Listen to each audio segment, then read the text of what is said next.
Thank you, Robert. Call the meeting to order. City of Anamosa, City Council agenda budget work session, Monday, January 3rd, 2022, 6 PM, Anamosa Library and Learning Center. 1.0 roll call. Here. Here. Here. Here. Note 5 of 6 members present in chambers. 2.0 budget work session. 2.1 library budget.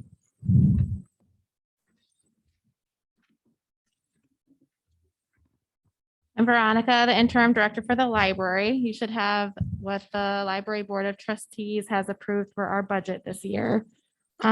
Just the normal increases in utilities and insurance.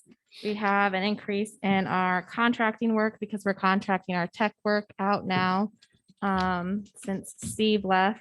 And we have our annual purchase for our geothermal unit in there as well. If you have any questions, I'll try to answer them. We're estimating the group insurance have a decrease of 8,000.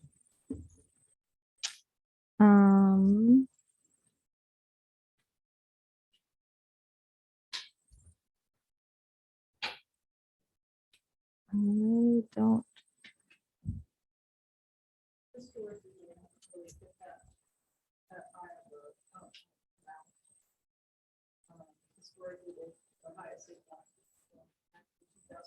Yeah. Okay. Are you still, weren't they calculating so much per year for the geothermal? And is that Yep. still? Yep, that's under the maintenance equipment, the 14,000. So that's the one for this year. On the very bottom, almost the second. 2, I believe. Yep, page 2. Yep.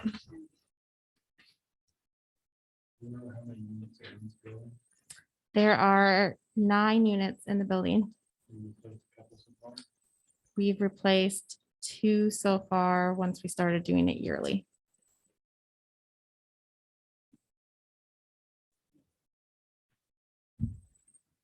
That 14,000 is all earmarked for the geo. Yep. Okay.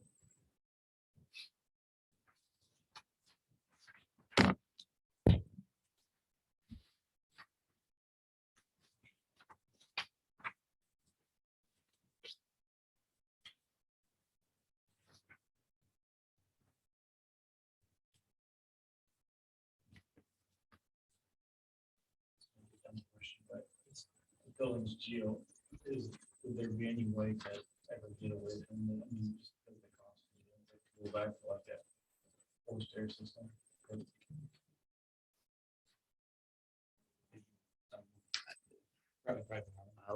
I was just looking at that myself. Why are they failing? What's going on?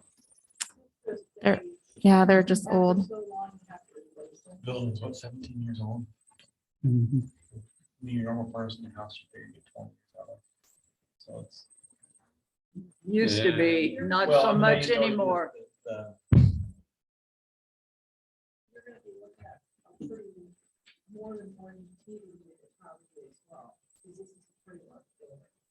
Because of the way this building is constructed, it would probably be hard to do, but I would think that radiant heat would work better. We've got radiant heat in my shop, and the cost of heating that building is way less than it would have been with a forced air system. And this is much bigger than our square footage wise. But I don't know how we could squeeze radiant heat into it. Because of the way it's designed, it'd have to hang from the ceiling, which probably is not an option, is it? You can always ask the board to look into it, though. Well, then you run into the cooling aspect too. Still Yeah. have to cool it. Yeah. So on the geo, there's, like, you have the furniture in the building, and you still have condensers outside, or is that the geo that you don't see? You don't have an outside unit. It should all come from the in-ground. Okay, so there's there's coils then. So this one Yeah. unit is taking care of the heat and the air conditioning? Yeah. Yeah, Okay, oh, okay, that was my question. Yeah. yeah, It's not Yeah, like it's a your system. traditional where you have your furnace piece and your. No. air No. conditioning piece. No. It's all the same system. You just turn the heat off. right. Yeah. Yeah, and the problem converting would be if we've already spent 14,000 last year, spent 14,000 this year, and then we say we want to convert, we've kind of wasted $20,000. So at some point, it's a dollar issue. What's the rest of the system like right now? Are there others that need to be replaced? Yes. It was more or less just trying to put them on a schedule so that we don't have a failure and not have. Mhm. And after a certain period of time, you just need to do that kind of maintenance. See, it's already about 16,000, because it's only electric, there's no gas to this building. Mhm.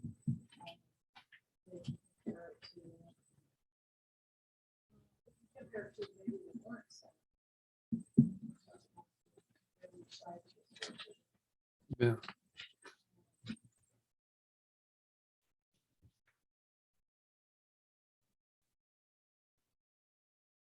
So gas and electric, there's about 25,000. So I mean,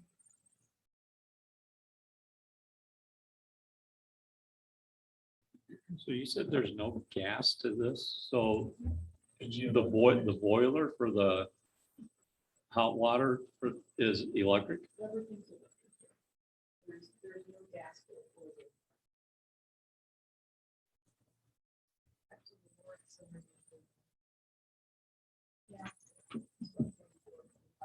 So about $3,000 for the warrants.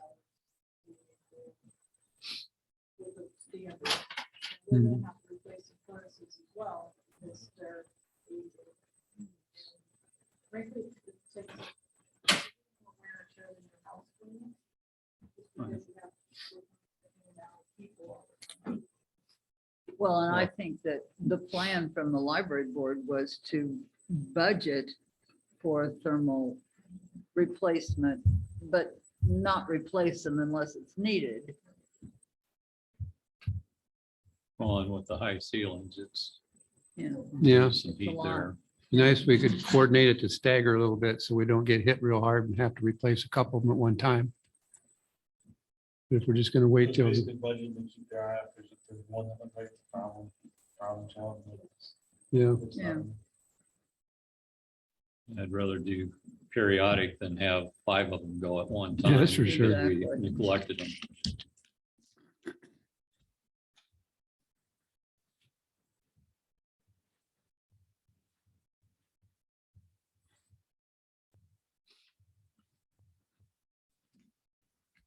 Beth, are we seeing insurance increase across the board, that this was an $8,000 estimated increase? which insurance are you talking about? Oh, I'm sorry, the structure insurance, 6416. So in 2021 budget, you can see that we had some dramatic increases Yeah. in insurance, so we more planned on. We are, okay. Yeah, I'm gonna guess we are.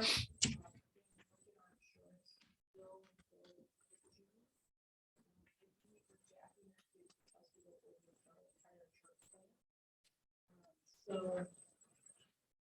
I'll know more next week. we're kind of budgeting for inflation then. Well, and the labor and lumber costs of building, the insurances that I've been associated with, including my own personal, have gone up Yeah, a lot because of the cost, not only labor, but materials. Yep. So, yeah, I'll go more on.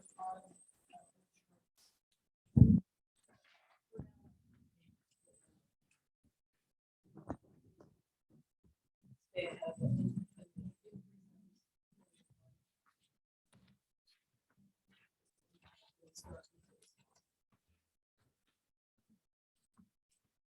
Well, hopefully that group insurance and then the structure insurance can wash itself. We're looking at a budget increase of $8,000, 7,500.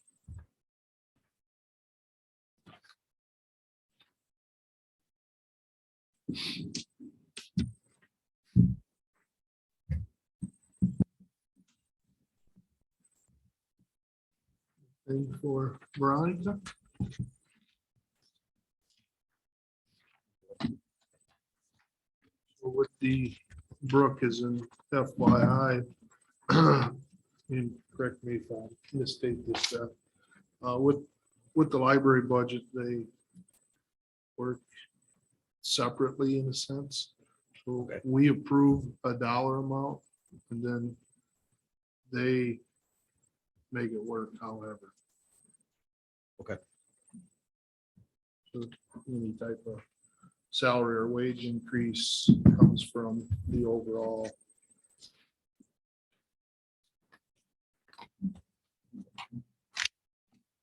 Nothing else? Thanks again, Brian. Feel free to stay if you like.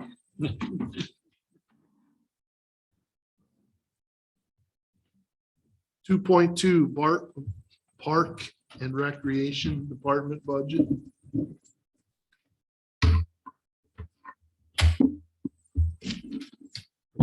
Hey, hi. You guys ready? Go for it. Okay. It is going to be a little different than what you guys are used to seeing because normally it's broken into 5 budgets. This year, it's now condensed into 3. So it'll be a little different, but honestly, ours is pretty straightforward. Beth and I did talk about this a little. I'm not quite, I think you guys were just talking about it with the library. I came in late, but the cost, the increases this year. I did a straight 3% on everything, and I'm not sure if that's quite enough for some of the utilities, and the projections are really challenging. Planning on a budget amendment if needed. We can only plan so far without actually, we don't know, it could be 12%. Mhm. It's hard to say. Nobody's really- that- We've always done 3, so I just kind of stayed with 3 overall. With that being said, the other thing that's we have so many projects still that we're working on from the COVID from Duratio. And with the supply chain and the contractor issues we've had, they hadn't necessarily happened in the fiscal year of 19 or 20. So once we get those wrapped up, we didn't really include anything additional, I guess is what I'm saying. There's no big projects in our budget. We kind of replicated the last 2 years.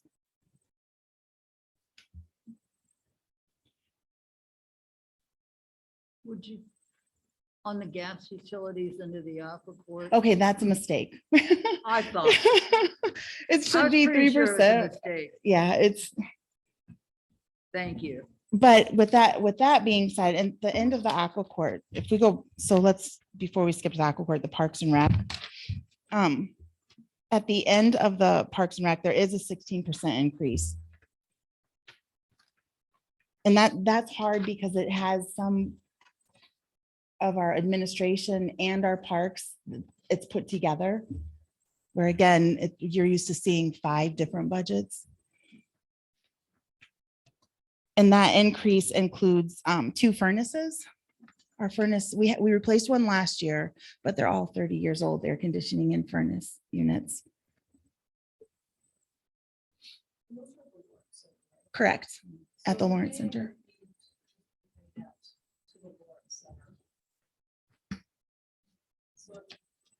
So I'm still trying to figure it. That's what Beth and I have been kind of working as it combined. That particular line item was in where it would have come out of before. So some of them we're going to have to, this year will be an interesting year. This also includes the Lawrence Center, the marquee, which We do need to definitely fix it, but we were hoping we did put in the budget for a digital marquee. The fence around the tennis court. Those are the two big things in the Parks and Rec budget. What's a grooming machine? Oh, to help with the fields, to get to prepare the fields, keep the weeds off them, get them ready, get the fields ready. Clean them up. School has one for their field, right? They have a grooming machine? No. The primary groomers have been Hope and myself. I don't know. Less hula hoeing. They're getting one. Yeah, they are They are- getting they- one. they are getting Mhm. Yeah.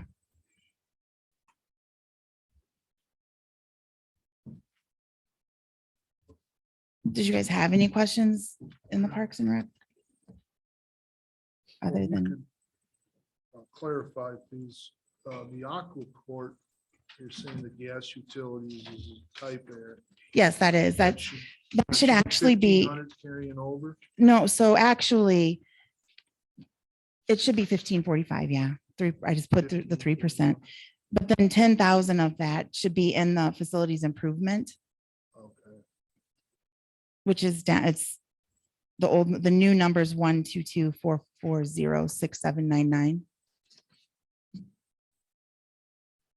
Oh. I see. That makes sense. We have some tuck pointing we need to do and some concrete work.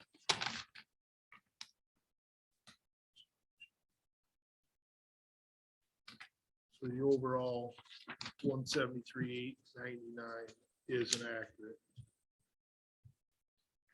Even with the type pairs and the omission. Yeah. It's a 4% decrease from last year's. Yep. Because we did so much work last year. But I am nervous. I know chemicals are about 40% increase this year. I think the water department's facing a similar. I tried to account for that.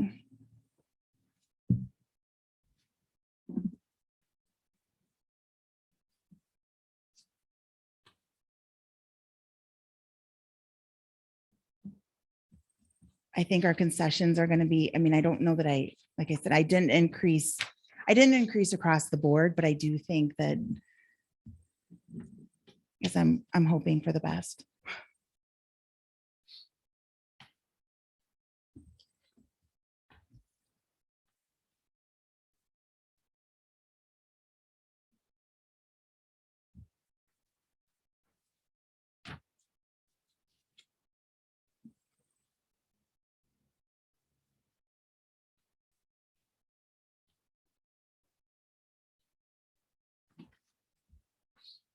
Are you guys ready to move to the LCC or do you have more questions for the Aqua Court?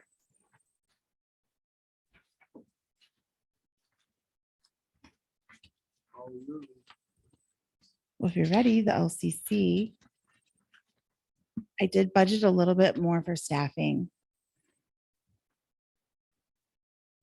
I would like to address our cleaning, Joe McNamara, who does our cleaning. I think that this would compensate for a little more help, but I think it would be fair if she made what the library cleaning staff makes. She makes about $1.50 less. So I'd like to make sure that our cleaning staff, she's there so much and cleans so much.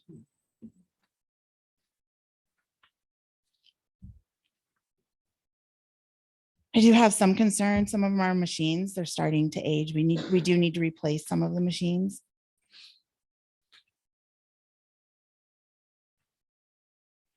What was that? Our machines, our weight machines, our cardio machines. Some of them are aging and we do need to replace. Is it one of the pieces of equipment that you wanted to replace? Is that what you said? The stair mill, that's, Oh, yeah. there's a couple pieces that need updated. Maybe a little additional maintenance. Mhm.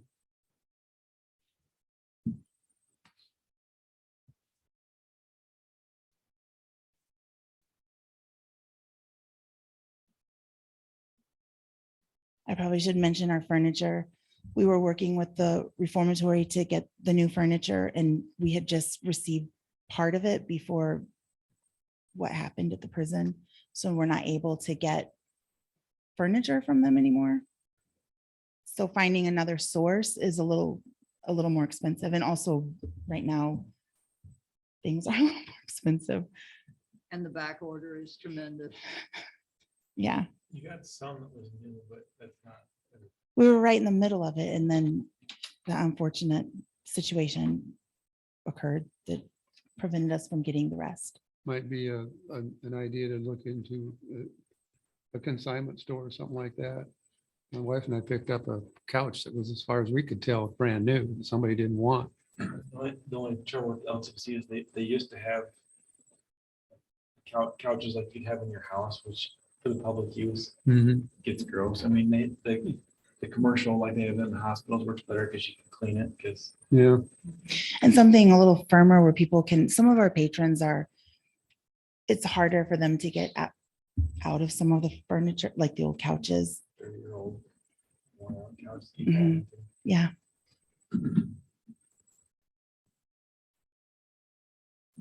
To have somebody get stuck. And overall at the LCC, it was a 3.5% increase. Which made the total budget like a 6.9% increase.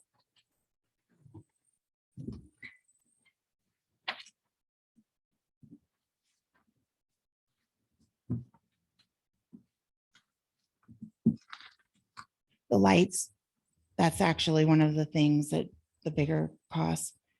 I think City Hall has the same issue. We've talked about replacing, we have to get rid of or replace rather all of the lights. So we like to do it over a 3 to 5 year period, kind of in sections. Wish that you come there at night. It's the old style where they're kind of. The like fluorescent. blue. It's a weird haze when you go in there. walk into another dimension. Then the doors get galaxies.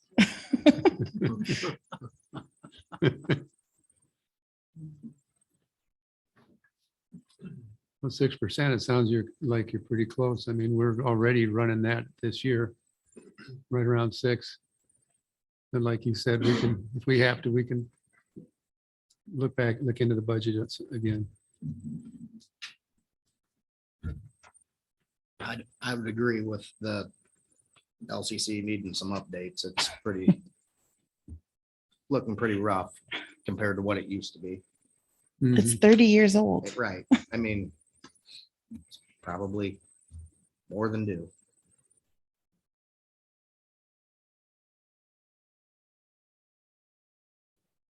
So I'll give them some money so they can do it.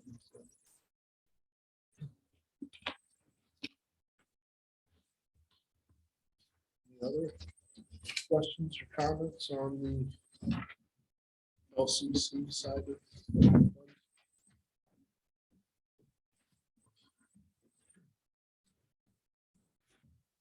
It's good. Thanks. Thank you.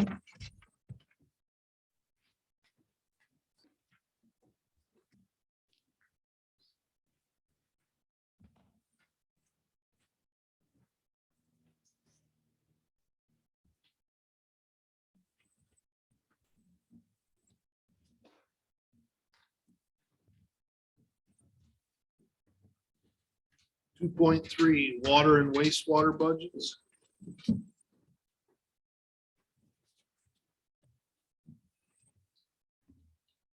Good evening.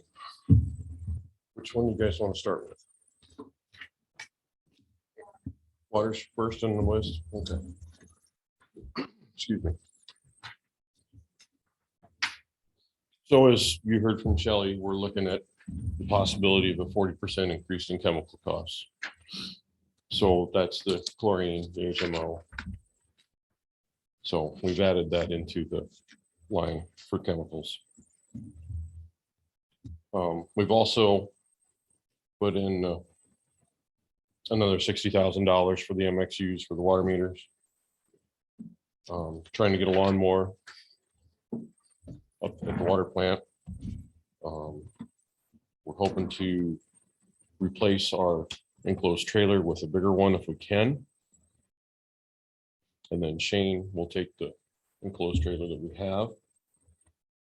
With the excavator, we need to be able to, the trailer's not big enough to carry the equipment. We need to do the valves and the fire hydrants and that kind of stuff. So that's why we're asking for a little bigger trailer. We'd like to also work together at both budgets here and possibly get a different crane truck. Because the one we have at the water plant's just not, it works, but it needs some improvements to it.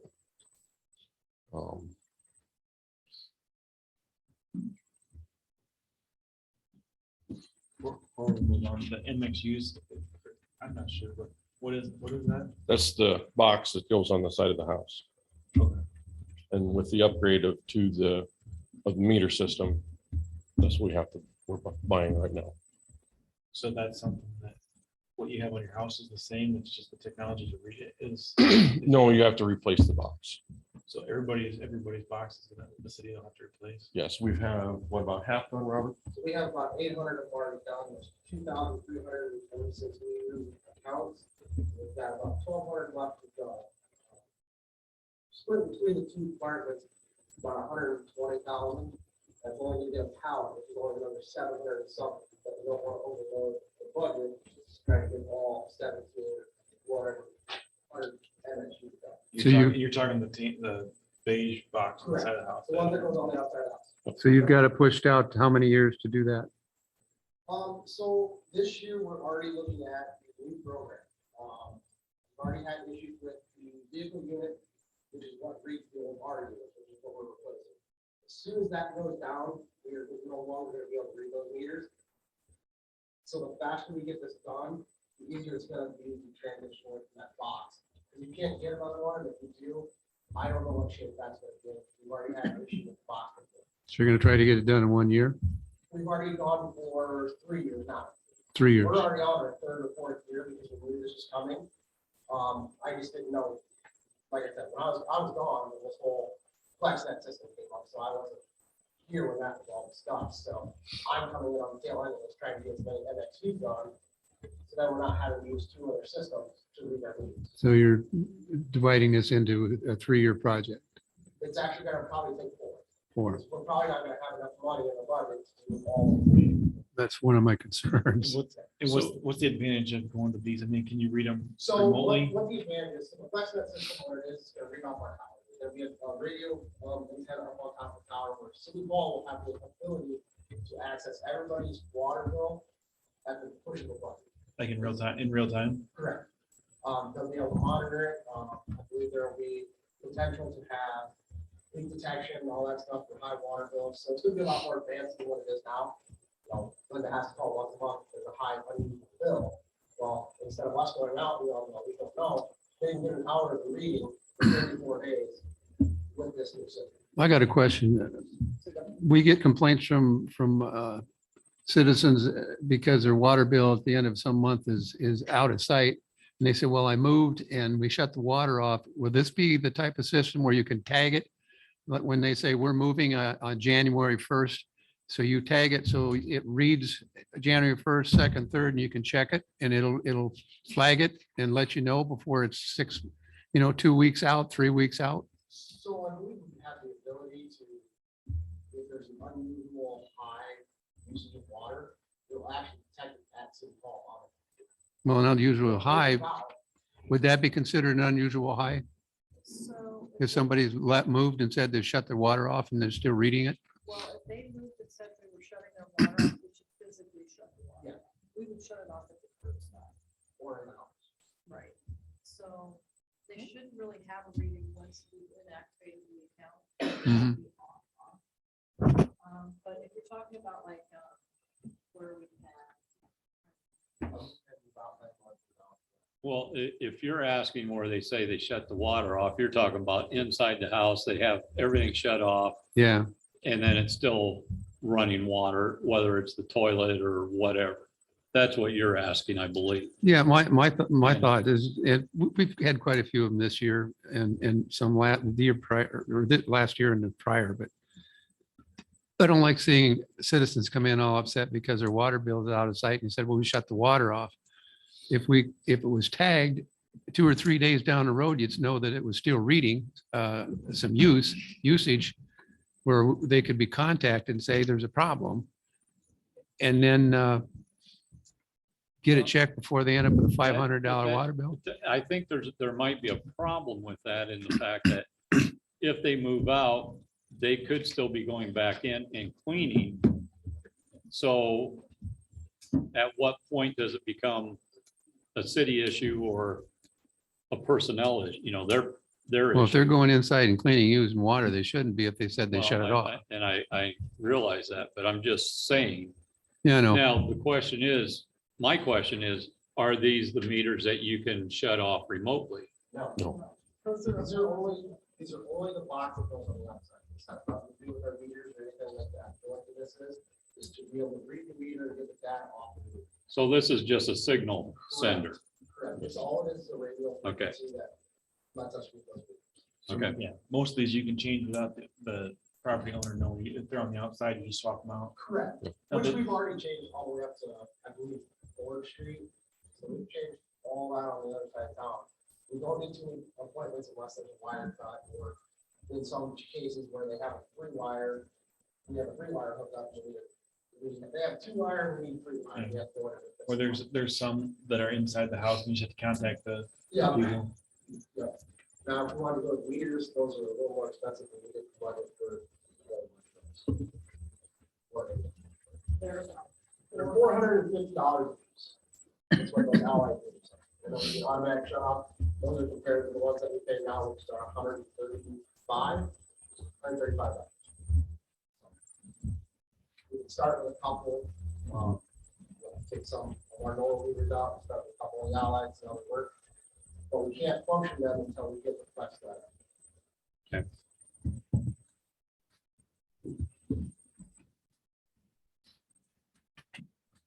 Steve, can you restate the 34,000 of operators equipment? 6722 mower and A 0-turn and an enclosed trailer. On that mower, are you guys still mowing all of the water facilities? Correct. Yes, yes. And this is working together with Shane on a package to pricing on some mowers, so. Because I thought streets and so forth kind of took over mowing all of the, We gave that back when Ronald got back because they had enough time to do it. So we've been, that LCC one where we're supposed to be training, was sitting in a building for 4 years with quite a few hours on it. We stuck a bunch of money into it. And then when their mower went down, they just shared between these two. well, it just seems like we're gonna have a lot of mowers between Parks and Rec and streets. And then we may have people crossing paths. We're actually working so much better together. We're mowing in 2 days versus 3 days. We can get the cemetery done in 1 day now versus 2 days with everybody. That's even doing east-west side of town. So our mowing has cut back to 2 days versus 3 days, like 2.5 Well, days. and I get the working together. It's just, I wanted to make sure we weren't, oh, water's mowing this area and then Parks is mowing this area and then streets is mowing this area. So instead of just somebody going and mowing all 3 sections at one time, because otherwise we're just running back and forth and burning up fuel on streets. We're not, no. Okay, And I maybe brought this up a year or two ago, but I guess I'd be curious if you did the math. I mean, if you take all the city force that it takes to like do the cemetery, for example, you add up all the hours and wages and everything, would it be at least worth looking at getting a contract price? Because you're not paying benefits, you could better use your labor on projects of getting ahead instead of just the usual maintenance. I'd be curious at least what that looks like. We did. I did that, Shane Brown, if you don't know who I am, street department. Last year, I asked a couple people what it was gonna cost, and it was gonna cost you 2,000 a week. I'm doing it for 1,400. Every single employee with their hour. That's everything. That's fuel and our guys, because we're only in there one day. Now, weed eating, lots of times we get the LCC kids and they're doing the weed eating, so they're just part-time. So we're not weed eating. And also, yeah, we have wear and tear on mowers, but I feel like we've been doing a great job out there. I helped Jeff Minger mow that when I was younger. And it took an army then too, but I talked to him and I talked to somebody else and he was the cheapest, but I mean, that's up to you guys. We can't fix streets every day. We don't have the budget for that. So if we're on a mower, what's the difference if we're on a mower? I can't truck the street and spend $20,000, every day or every week. I can't spend that money. So, yeah, we can trim trees and we can fix what we can. We paint, we paint our own streets, but I am saving you money. I know, I'm just brainstorming. Yeah. Now you were talking a zero turn. I understand earlier you were saying you have a lawnmower that's pretty much needs to be replaced. Yep. If the zero turn replaced that, you wouldn't need an extra mower after that. Those zero turns are great.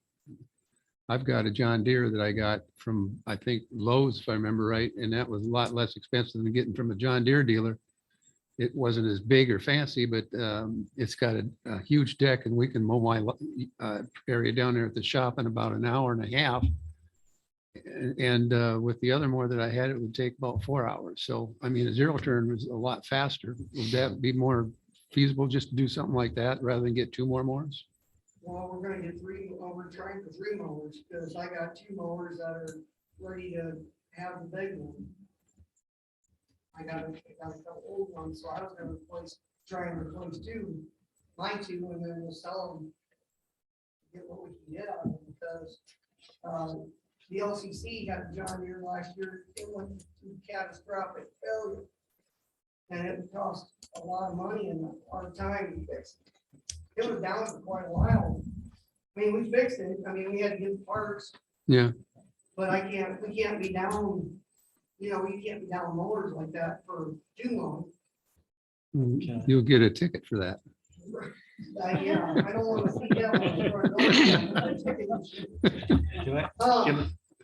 That's kind of what we're doing. We're trying to get away from the catastrophic problems. Yeah. What she had, we've already caught on our mower, and we just temporarily fixed it to get it out the door, so we don't have that catastrophic failure too. Well, that's my lead in. What, do you have a brand that you're looking at for, if you're looking at zero turn? I got 3 brands, but I mean, because just from personal, I mean, I looked into a different mower, and if I did a lot of research, and if you do the reviews, John Deere makes a really good tractor mower, but they do not make the best zero turn. Toro and Scat, something like that. That's more. so we're actually we looked at Bobcat, Hustler, and Simplicity. And they're all Simplicity is a good one. commercial- They're all commercial ones. Bobcat was the cheapest. If we go with that route, I'm gonna have to add a front end weight on them zero turns, because they don't climb the hill without. The Simplicity was the best for the hills and rideability. We tried it out. And then Hustler was the most. That's about 2,000 to 3,000 more than the Simplicity. And the Simplicity's got, just the same as they do. For as much mowing we do, I'd look at I don't even know what's Minger used for zero turns. Bobcat, he switched to Bobcats. I tried to get Skag and nobody wanted to give me a price because they can't even get them. I did not price John Deere because we've had so much trouble getting parts and Well, if we're having breakdowns and what, from the I little, spend- from the little bit of we research I did, John Deere does not have the best zero turn review. no, we've got John Deere, riding tractors full drives. Those are good. They're great, but I wouldn't have one of these John Deere zero turns anymore. That's why I didn't even ask them. I probably should have for you John Deere people, but I went with a gut feeling on, we need something that's gonna be dependable and they all have warranties. So I was in the, well, I got it in here, I think. Two of them was gonna be like 22 or 4,000 in my budget, but so I done my homework. We brought every one of those three mowers that I just told you about. They were on site and we tried all three of them. There was nothing wrong with any of those three mowers. I just thought we stayed, everybody thought to drill them because pretty much everybody drove them. The Simplicity did a lot better job holding the hills than the other two. Not that the Hustler didn't, but I'm saying it's a lot more money. And we tried to do it this, I went with the same mower, so that way Shane has the same parts on Yeah, hand, so what we whether wanted- there's belts, blades, Consistency. yeah. Yeah, I'm with that. it's, we have the same Yeah, order, that's same belt, same mower deck size, so we can get 3 sets of blades. Something goes wrong, we have them on the shelf. Versus we got 4 different mowers running. So then you're figuring about 22,000 for the trailer. It was, I have actually about 15 in there for the mower is what I had put in Okay. for the mower. And it's in, yeah, the trailer is about 20. And the last thing that we need to look at to, is a trench box. We need to look at updating a trench box.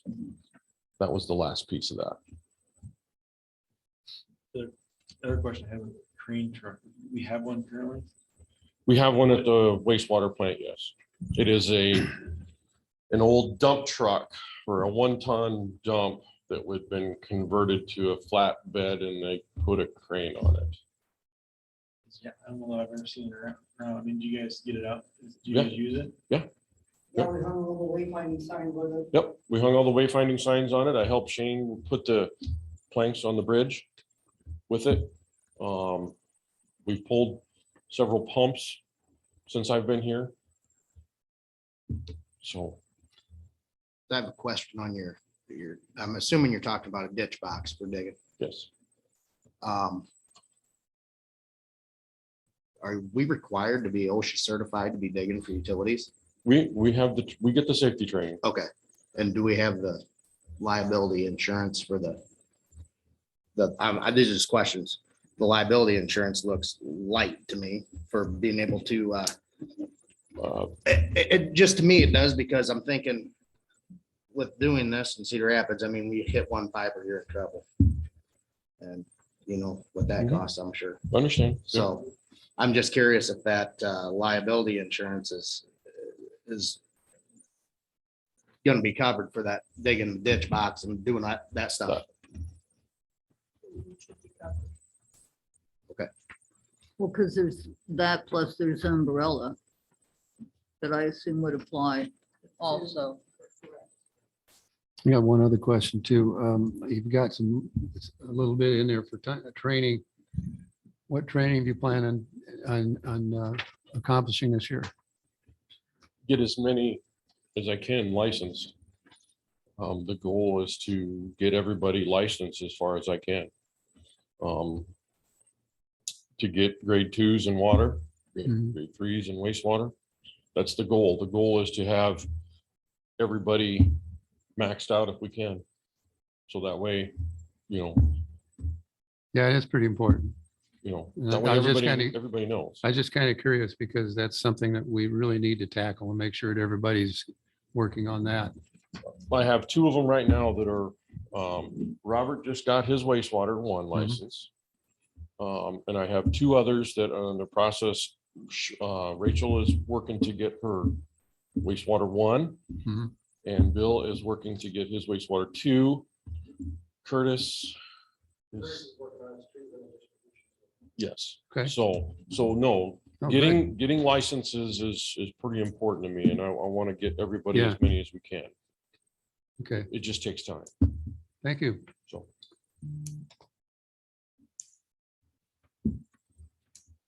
Is Tim working on anything? Tim will be, yes. I have to wait.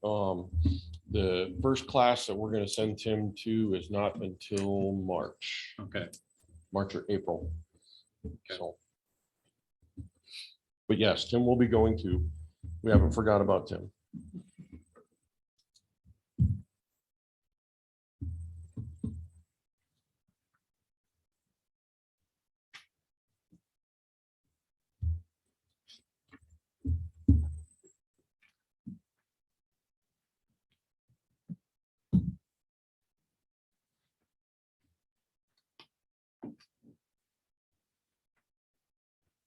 Any additional questions for the water portion of the budget?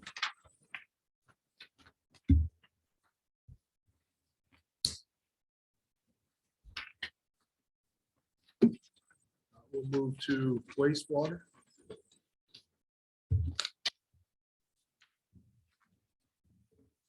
Okay, on the wastewater side, obviously, if you go down to the small equipment, there is like 60, 50 or $60,000 in there for the MXUs also to help pay for that. On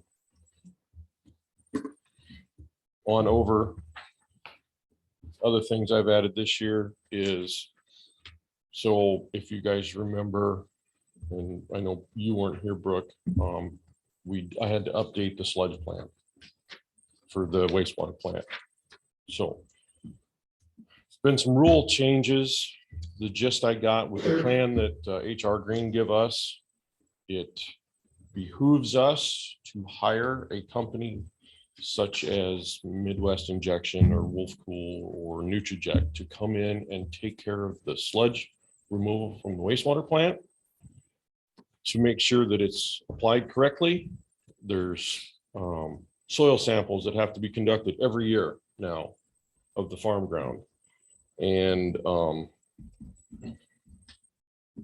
more rules and regulations that have to be followed. That's what these people do every day. So I'm hoping to go with, I've got prices already from the 3 big companies to do sludge hauling next fall in the injection. So that way it's all done. Because in the past, it's just been spread, right? Spread, and then the farmer's supposed to work it in. Yeah. Is Yeah. what my understanding. So, Yeah. The city was previously hauling it with their trucks. yes. Yeah, well, yes and no. We were also contracted They with were. Boomerang yeah, to haul, to do a lot of the hauling for us yeah, because we were busy. until we kind of got that changed. So basically with one of these companies, and I was hoping to, after we got through this part, then I'll bring the proposal to you so we can get the contract signed with one of them. They'll come in, the only testing that we have to do is our quarterly testing of the sludge. Then after that, they'll come in, they'll load it. They'll make sure it's incorporated or injected or whatever the case is. They'll give us a report at the end of the year that the certain guidelines were met. They didn't put it, because there's heavy metals and stuff like that that's in the sludge, that none of those were exceeded for the type of ground. It's a complex mess. So are they planning on doing, like working with a local farmer around Yes. here? Is that their, Yes. and they yes, will do it within timeframes that Yes. will work for you Yes. and not, we've got 5 cities ahead of you and got to get them done. And now all of a sudden it's snow on the ground. Correct. They will do it accordingly. Okay. So, I put a little bit, I put about $50,000 in that line for that, just because we managed to get some out this fall because our new sludge plan doesn't start till next year. So I got some of our sludge removed, about half of it this fall, and went to the farmer. It's when we start next year, and that's the gist that I get is the rule change. So.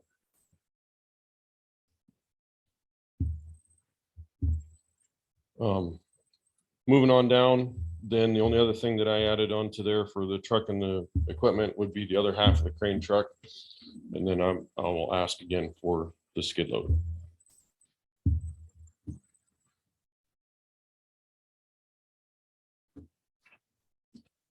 That's basically it. So this 95,000 is split up between, The skid loader and the truck. okay, how much for the skid loader are you thinking? I upped it a little bit, so in case, from when I priced it earlier, they all said that there was going to be a 5 to 10% increase. So I just put 45 in there, or put 40 in there, I'm sorry, put 40 in for the skid loader, and there's 55 in there for the crane truck.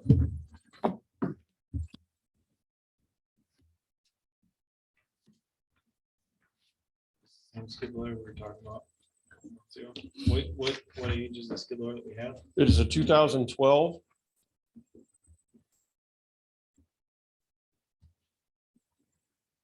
It has, I'm not for sure. I forgot to look at it before it came. I spent 12 hours in it this weekend. Wheel machine or track machine, Wheel machine. as well as a new one. What's that? The new one is a wheel machine. New also. one would be a wheel machine, yes. But there's nothing wrong with this one. It's just.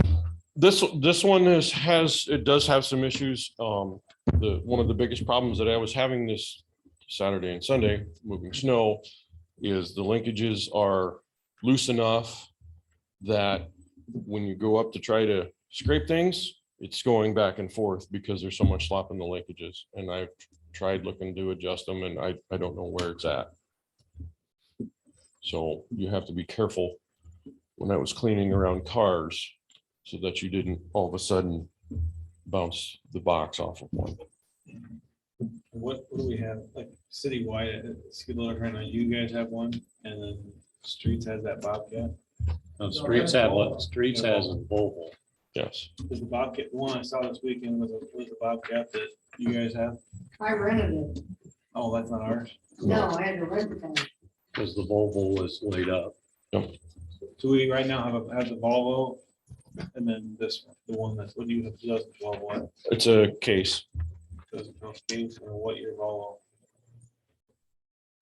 Pretty new. 17 or 18. Something like What was that. wrong with the Volvo? Doorbell. You couldn't speak English, or what was it? Nope, it's not. Are those both wheels? No, No, the That's a Volvo's track. track. Volvo's track. Volvo's a that one's a track. track. It's a wheel loader. Wheel Did you machine. used to have a Bobcat? Yeah. And We that should went, have kept it.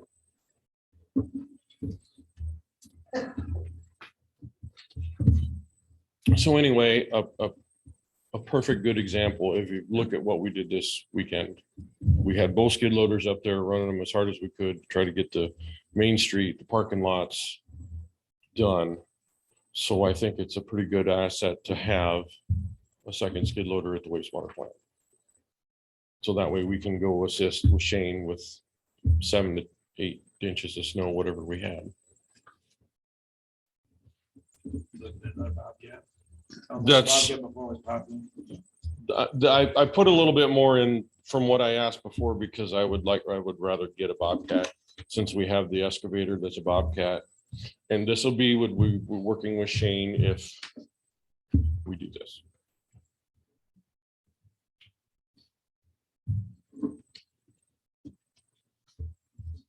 To give you an idea, this is the 40,000 is what we paid for the Volvo after trade-in. Yeah. We would have been better off keeping the other skid loader we had. than getting this We would have Volvo. been. Who has the Case skid loader, which department? It's at the wastewater plant. Wastewater. All those streets. Yes.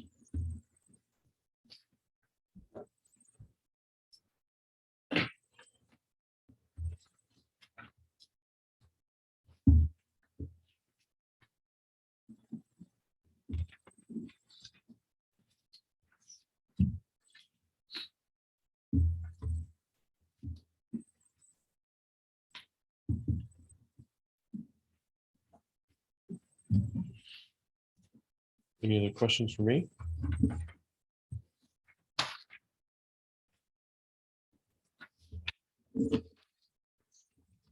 Questions, we'll move on.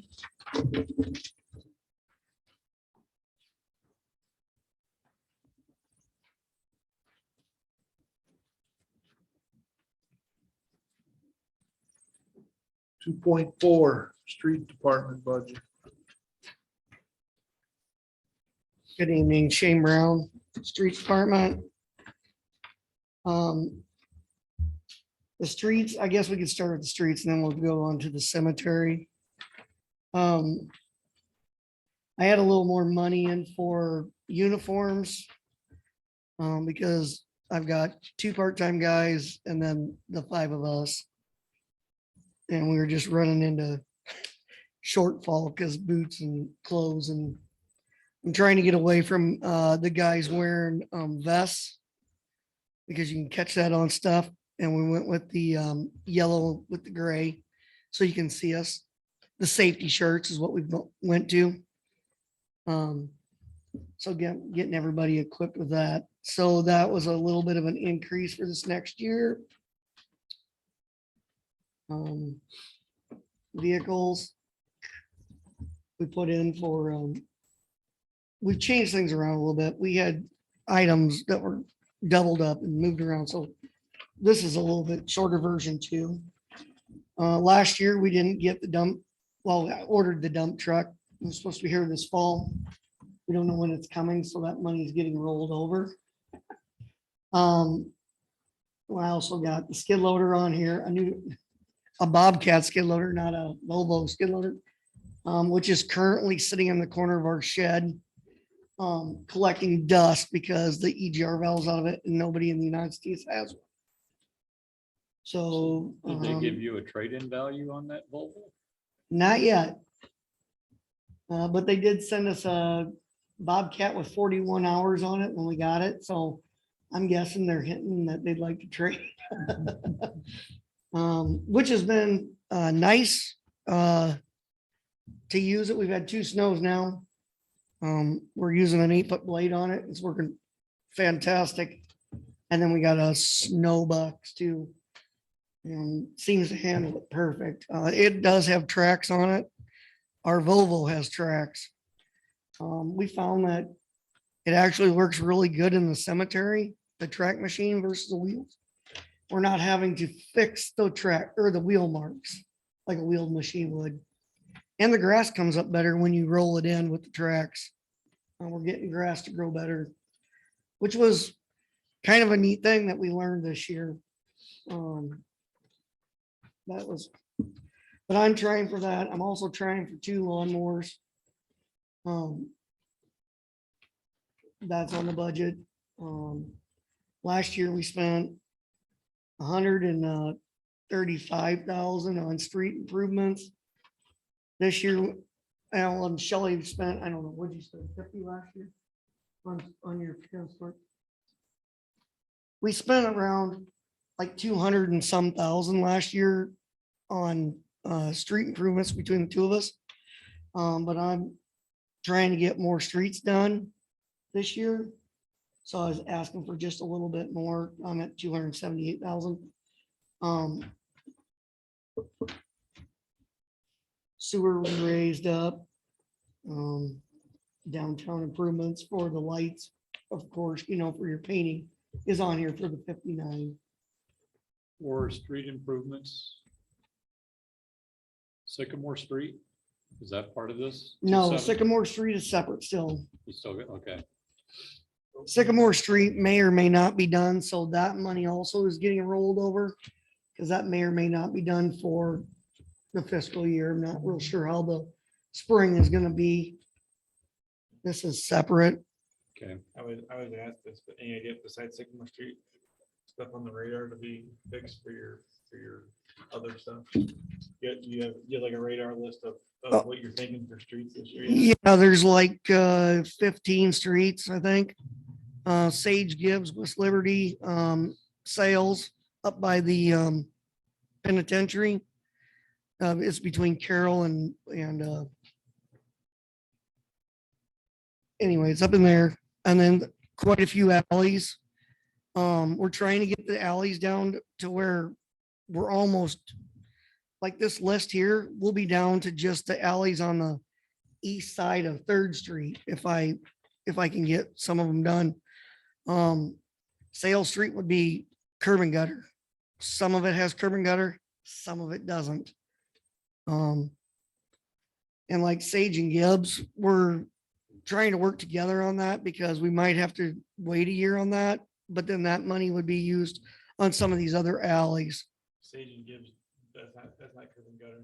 No, they're not curb and gutter, but that's gonna need water main, I believe. Updated water main out there. We're having a lot of water main breaks out in that area. So I'll move this money around and we'll do something else, like another alley or a street somewhere else. I am doing, I'm in a project with the Second Street Forest Main. We're gonna do the intersection of Lynn and Second, and make things handicap accessible. And then Division over here will be fixed when they do that, because they're gonna put water and sewer over there. And then the other project would be that Gabion Wall, whenever that gets, we'll do the bridge. That's probably 23, 4, I'm thinking on that. So we do have a lot that we'd like to get done. And it's still, we're gonna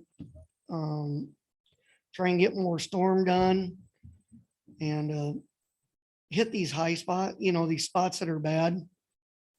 Like you guys approved money for those guys to come in here soon to fix storm on Sycamore and Division.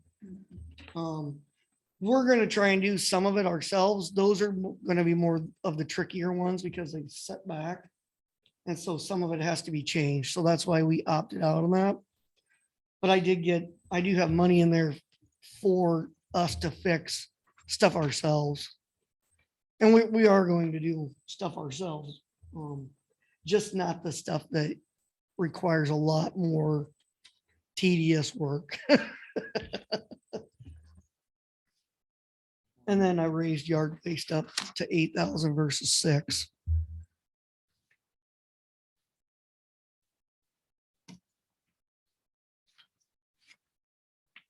Why the double listing for street improvements?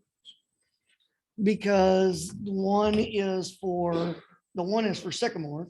They have this, not sure of Sycamore, and I thought you said you didn't think it was We, part of this. it's not. So Sycamore Street is paid out of local option sales tax. So if you look at the account numbers, if it starts with a 120, 121, or 122, Okay, that means it's coming out of a different set of dollars. Oh. So some of it's local option sales tax, some of it's wages. So like his street improvements, like the resurfacing, that'll be out of road use money, and Sycamore Street is coming out of. What's the differential, or like, what's the thinking behind it that lets you use it for different? Is it because Sycamore Street is not just an overlay, it's like a major project, tear out and with the sidewalks and. So, local option sales tax is divided into two parts. So you have 35% and 65%. Each one has a specific area you use. So the 35% local option sales tax can only be used for infrastructure. So Sycamore Street rebuilding more or less is infrastructure. Don't necessarily need to use it out of there, but a lot of times when you look at the cash, after we get through all this, we look at the revenue budget and expenditure budget. and we'll have the cash amounts for how much is in each of our funds. So sometimes it'll make more sense if it's an infrastructure project, rather than use all of it out of road use tax money to use some of it out of local option sales tax. An example of that is if you drive around Cedar Rapids and they'll have a sign on the street that says, this project paid for with local option sales tax. So theirs is an infrastructure base to it. So that's all. It's just where you're gonna fund it out of. You know, you need to keep a certain amount of reserve for each Delaware County is doing a lot of upgrades on their roads and bridges out there, and they've got signs up with local option sales tax. And there's some major work being done up there.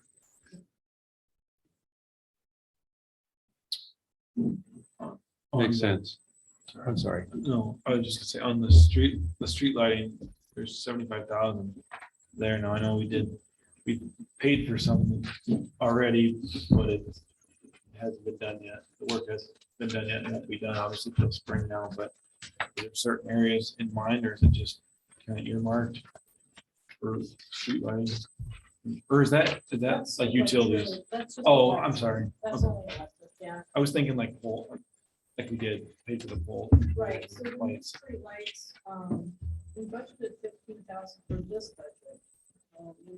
We paid about 5,000 so far for the one in, is it chamber? It's in the middle of the Council, and there's a couple on Country Club.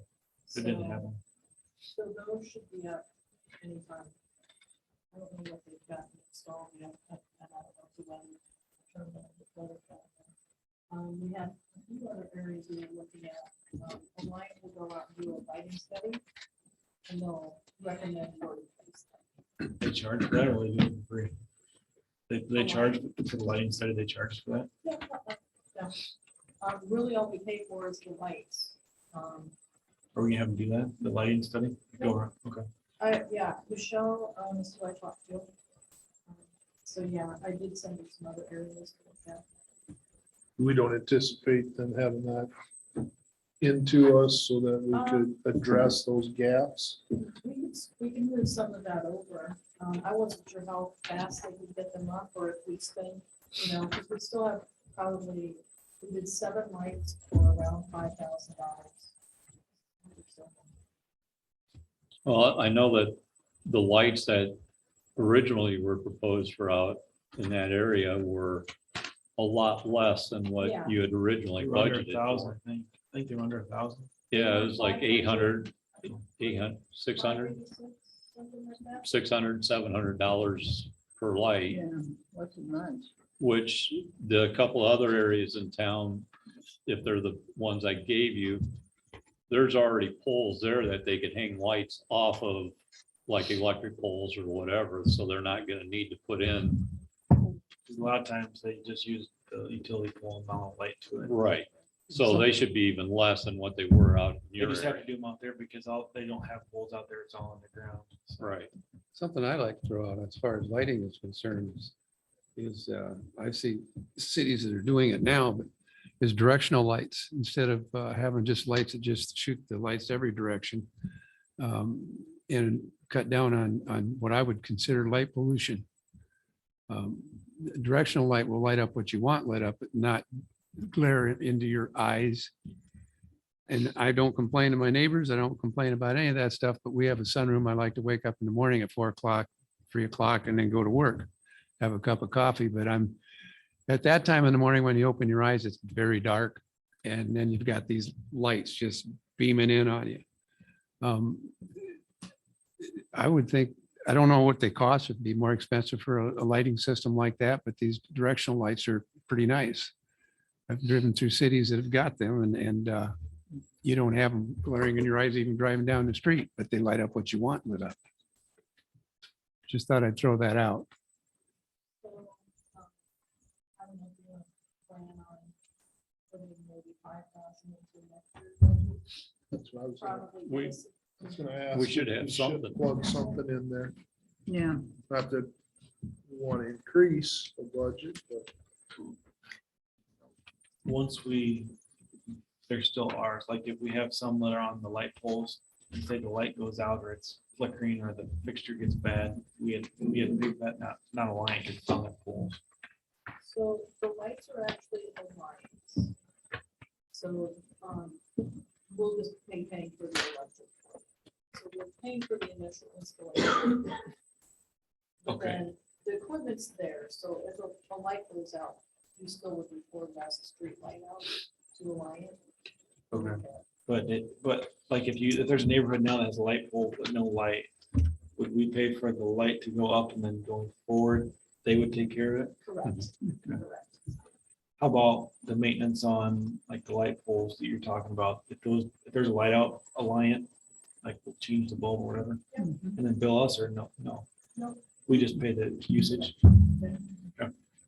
And if, from what I understand, if a light goes out, aren't they replacing it then with an LED light?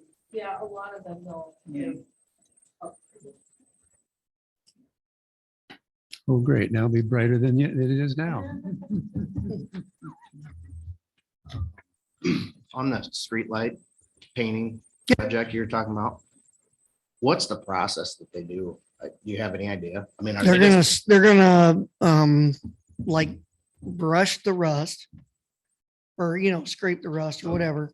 They're not really rusting. They're kind of corroding or something? corroding from the salt and the sun they paid. But they're gonna come in and they're gonna, make it so paint will stick. And then I think they're gonna spray them. Okay, and I'm just thinking a little bit outside of the box here. Not knowing the process, it's kind of hard to say, exactly what's Right. happening, but for that kind of money, you maybe, I don't know, would it be beneficial to bring another person on? I mean, and paint the poles and work the rest of the year for that salary. So they're professionals at it. And from what I understand, the guys painted them already once. Just bits and pieces, and it didn't last. Okay. We would like this to last. Paint they're probably using is something similar to what we use.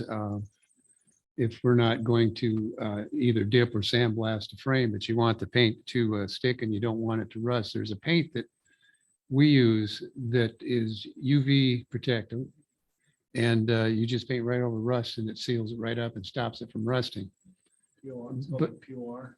It's POR is one of the products, yeah, but for something like what they're doing on these poles, I'm thinking it works in the same process, only it's probably a much more durable paint than what we use on the frame that sits underneath the car or something like that. Yep. You're right, though. Guy could use a brush. I know how to do Well, I that. mean,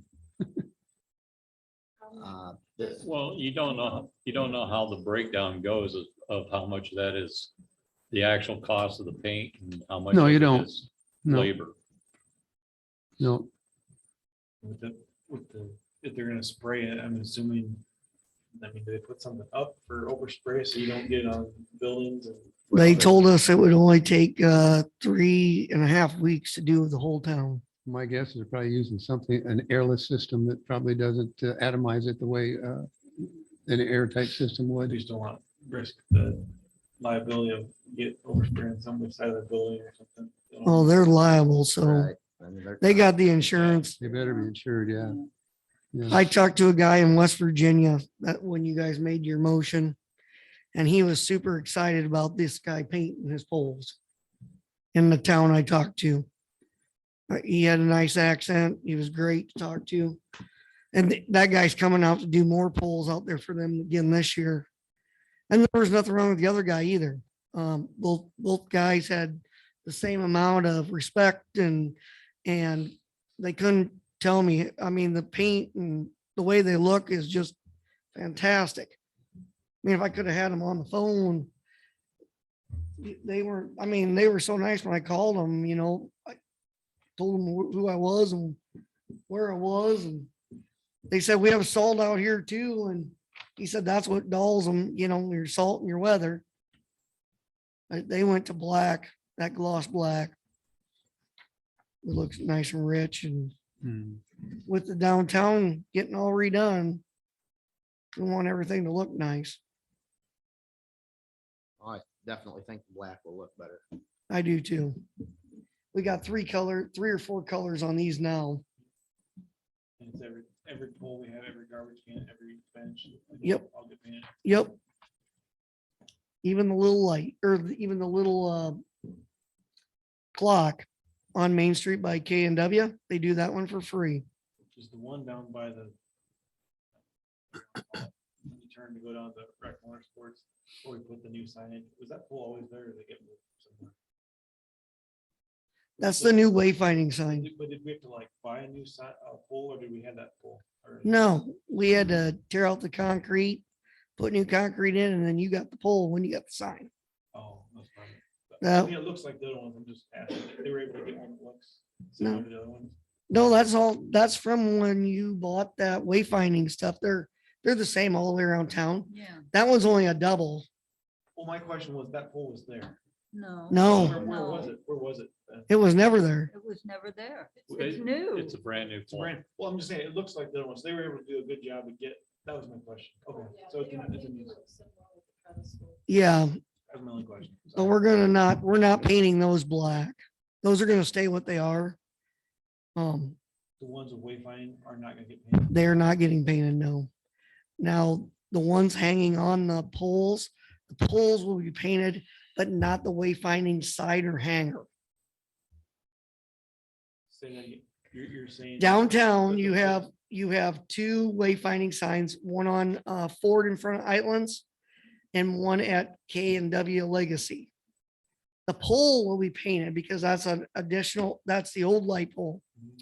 They will not paint what the wayfinding sign is. Just the support brackets of the wayfinding will not get painted. Right. Okay. So it'll stand out, which is what you want.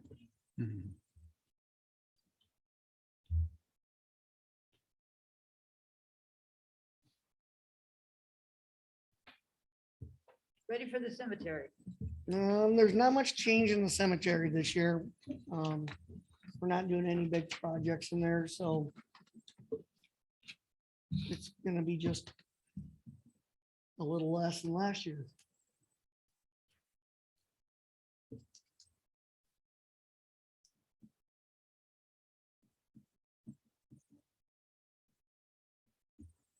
You're comfortable with a $13,000 decrease in temporary part-time? Yeah, We added some temporary part-time to the street part.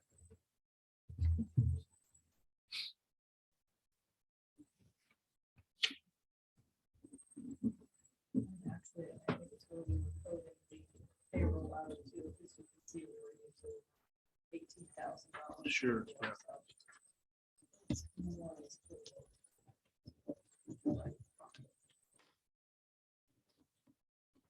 It's kind of a late question, but the color coding, like the yellow or the blue, does that stand for something in particular, or is it, like if it's highlighted? If it has yellow, some of those things, you and I need to look at them for the central account. So I've just seen them along the way, and forgot to ask. there wasn't any in the cemetery, is there cemetery? There's two yellow ones. What do we got? Oh, the local option sales tax. Mhm. So. I mean, most of the departments. we have- don't really have anything. Operations equipment. I guess LCC Parks and Rec had some, but I think the streets did not. Okay.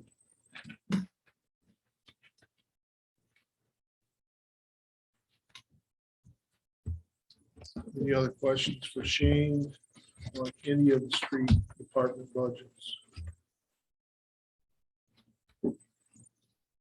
None. 2.5 police department budget.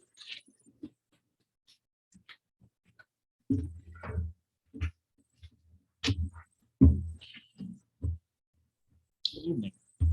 It's cold outside. I'm gonna make this as quick as possible. But get home and get warmed up. So the authorized operational capacity of the Anamosa Police Department is 13 employees, 8 full-time sworn officers, 3 part-time sworn officers, 1 full-time community service officer, which we hope to fill very soon, and 1 full-time administrative assistant. We currently have 6 fleet vehicles, although one of them is on the way out. We just got the new one today from Keltec, so that's kind of in transition at this time. 5 mobile cameras, that's all with Digital Ally software. There's 8 body cameras for each officer. Those are also Digital Ally. 6 mobile data terminals, Panasonic Toughbook, they go in the vehicles. Our radios were updated completely last year, I believe, or maybe the year prior. We're running all the P25 digital mobile and portable, their Kenwood brand. We do have a speed trailer from Decatur Electronics. We need to take a look at that. We're not exactly sure what's going on with it. It hasn't worked for a little while. It may be just a battery issue, but we're not exactly sure. Our firearms, unfortunately, due to the Martell incident here earlier this year, we've found some shortcomings in our firearms situation.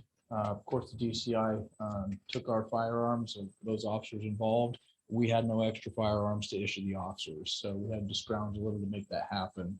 But that got us talking about getting some new firearms. We were able to make some purchases to make up for that. But I do think that we're going to go with, so we're going from Glock to Smith & Wesson. We're also changing the caliber. It's going to save us not a lot, but a little bit of money. The 9mm versus the 40 is slightly cheaper per round. I've been around long enough in this profession to see that debate go up and down both ways. So there's the 40 caliber, 9mm, it goes back and forth, but it is slightly less expensive. Shotguns and rifles in each vehicle, and then our tasers that we also wear for less lethal. They are in pretty dire need of updates. They're pretty old. I believe 2009 is when we started. I won't get into my spiel against taser right now. I'm not very happy with Axon, but essentially they have lots of new fancy tasers. They're very pricey, upwards of $27,000 to replace all of ours. Otherwise, you can purchase just replacement tasers, which really aren't much better. So they kind of made it in the market where it makes sense almost to pay more money. But I think we're going to try just to get updated tasers instead of the brand new ones. So those are some things that are just up and coming. Calls for service, they vary from year to year. Previous rates, we've seen a significant decline in 2020. My best guess is COVID. But then this year we went pretty much right back up. So in 2017, we're at 5,047. 2018, we're at 6,043. 2019, 6,666. 2020, 3,207, and 2021 back up to 6,308. Each year, all sworn officers must meet established training requirements, includes firearm, tasers, hazmat, mental health, bloodborne pathogens. And in 2020, the state passed several pieces of legislation requiring also anti-bias training and de-escalation training. And then additionally, we need 12 other hours of non-law enforcement or law enforcement related, but non-law enforcement in-service training. Essentially, we've been able to meet most of that through our, we call it PLS, it's Police Legal Sciences. It is an online training program. That price increased just a little bit this year to add those 2 pieces of software for extra training. Everybody has kind of already mentioned most of these other things, so I won't spend a lot of time on this either. We're aware of the current 6.8% inflation rate. Of course, we should expect higher prices of goods and services, and we'll have to monitor those closely as we go into this. In addition to the inflation, we've got news organizations and various media sources talking about wage increases of 3 to 5%, depending on what school of thought you believe or follow.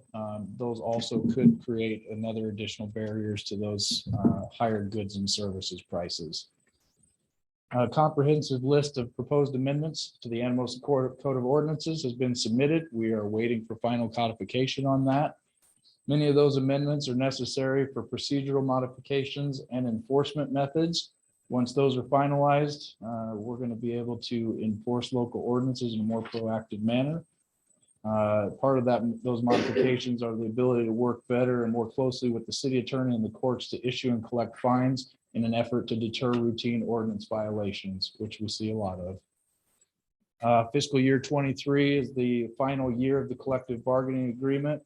Fall of next year, we'll negotiate for the next bargaining agreement, which will take place in fiscal year 24.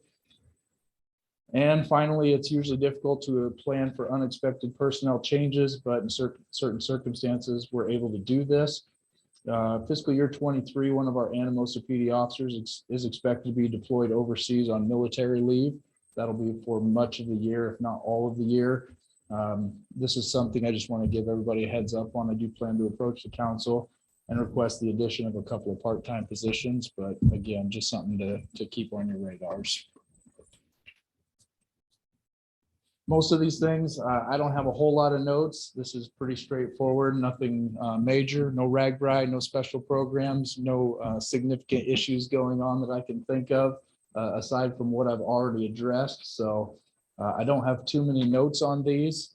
The wage increases for the sergeant, officers, and administrative assistant, they were all determined according to collective bargaining agreement. I've allocated 3.9% for the chief of police position. The part-time salaries, I've added $2,000 to help offset personnel shortage due to military leave. Of course, the full-time salaries could be amended to cover or offset some of those costs as well. The temporary part-time salary, I eliminated those, so they have decreased. Again, that was due to RAGBRAI. And the same with the overtime salaries. I decreased that back to the pre-RAGBRAI estimates. Again, we may need to use some of that for the personnel shortage from military leave, but I think we'll be able to cover that just with the amendment to the full-time salaries if we need to. Advertising and public notices, the only note I made there, the increase of 6% inflation potentially. Communications contract, that is with the sheriff's office, there is an increase of $5,132. This is one of the multiple incremental increases by Jones County to offset the cost sharing expenses for all municipalities in Jones County. It still wasn't as significant of an increase as what they were anticipating. I think Sheriff Gravers is trying to make it a little more palatable more than anything. So it's been slow, but it is going up. The equipment maintenance contracts, a decrease of $200 to reflect the historical usage. I went back to 2017.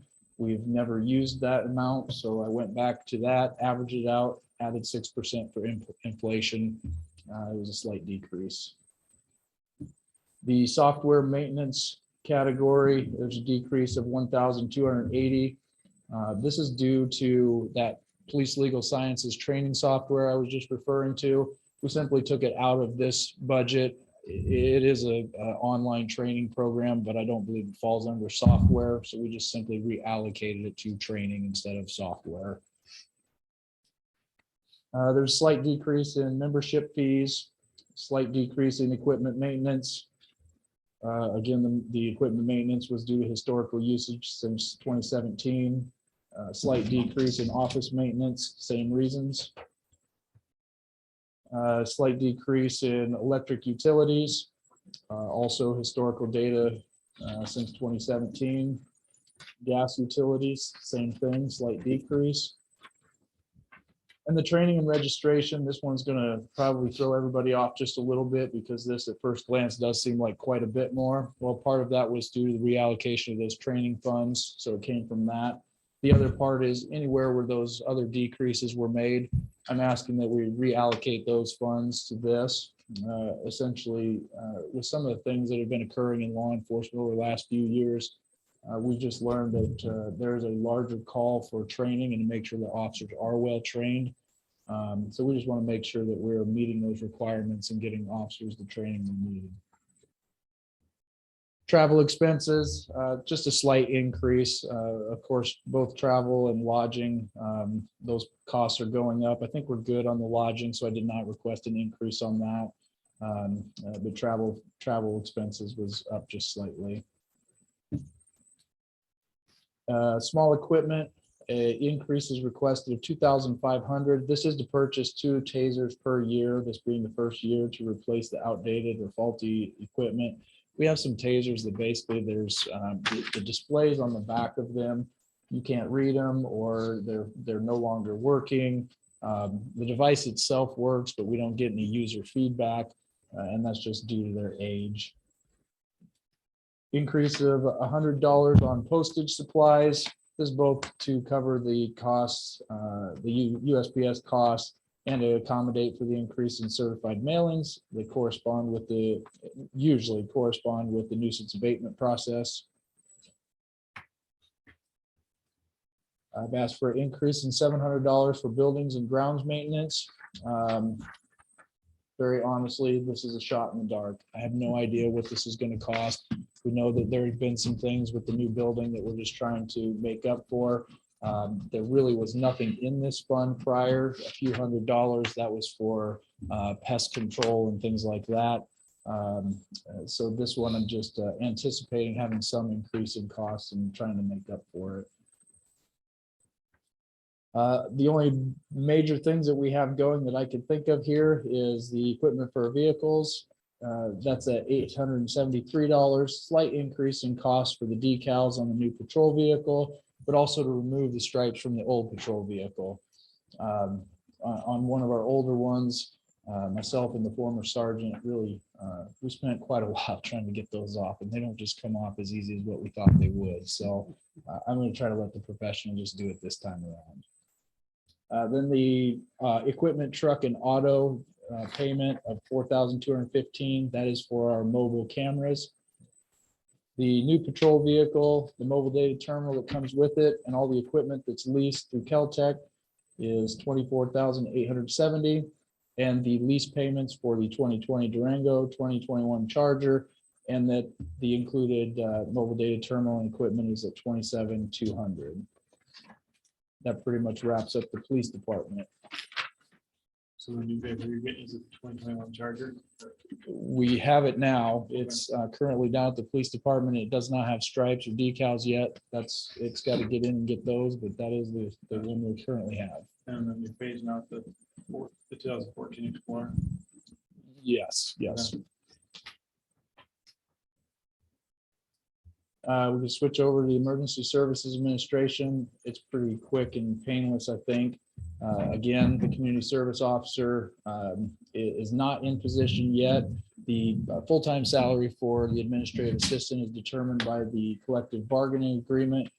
I didn't add a percentage increase for this community service officer position. It's just kind of where it fell as we raised, all the other raises came into effect due to that agreement. And it was roughly at 1.3% for this position. The one thing about that is that gives us a top dollar that we can shoot for if we need to. But we do have a little bit to work with if we need to offer them a little less. So that 80,000 would cover the administrative assistant plus like the new position with the new position about 42,000. Yep, that's right. The electric utilities for the siren, increase of $50. We've been teetering on the edge since 2017 and have gone over a couple of times. So we just added $50. Hopefully that'll cover it. It looks like it should.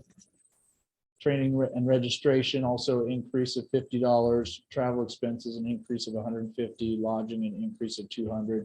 This is all presuming that there may be some training for that new position to attend. Most of what I found is all online. Which this would, of course, would cover some of that. We wouldn't necessarily need the travel and lodging for that. But just in case there is something that we need to send them to, just a slight bump up in each one of those categories.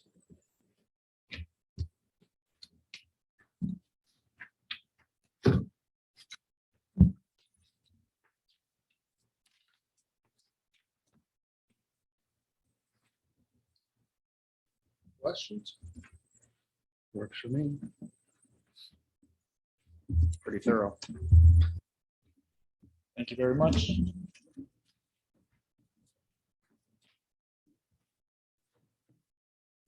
Point 6, mayor and city council budgets. Not a lot of changes on those. unless you have anything you want to change on those, I built them in, with the proposed numbers, it sort of match what we did last.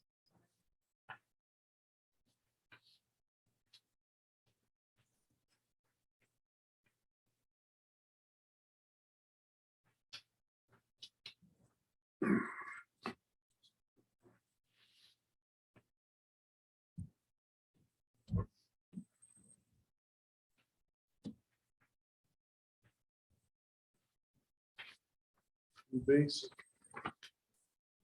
Carry numbers. Any questions? 2.7 administration, city hall budget. So these are the next few.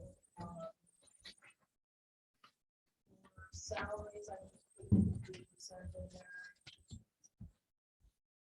5% for insurance. We'll probably work on the insurance renewal.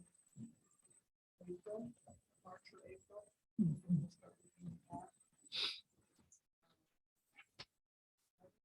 Not much change there. Software maintenance contract, I took that down a couple $1,000. We discontinued archive social. I was involved in us getting that one, but according to the 40s, we don't need that. So,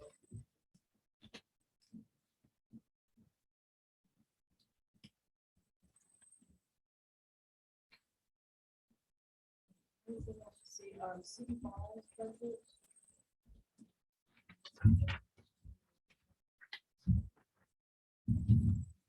A lot of those yellow squares are where I usually fill in numbers.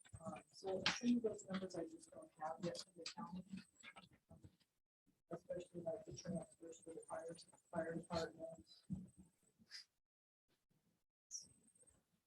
That's for the bottom bar, special assessment, those are tax-based values, so I don't have the valuations yet. I think they're released, I just haven't had time to go yet. Insurance administration. Not quite, a lot of it's based on those 2021 actual numbers. Looks like we're probably gonna be a little short with this current budget season. We'll have to look at that amending maybe in the spring. We'll see where we're at. City attorney legal services, I left the same amount. City hall budget, the only thing I added was facilities improvements, about $3,000 for change into LED lighting. We have some fluorescent lights that have been patched together. Sometimes they blink a lot, during the day, so looking at changing those out for sure. And then, so we didn't talk a lot about security system with the other budgets. We have gotten for putting this different security system. It would be like all of the doors would have intrusion alert on them, so that you would know if another door was opening at City Hall or any of the other facilities.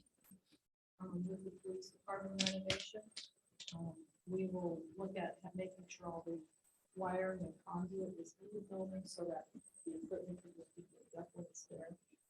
Everything would go to a single server. And that way we have single area monitoring. Now the libraries would be separate, so the library would monitor theirs here. Just again, because they're governed a little bit differently. But I do have all of that information for the security system. I did put it in the city hall budget. So 23,000 for the city hall budget. I will email you out this information.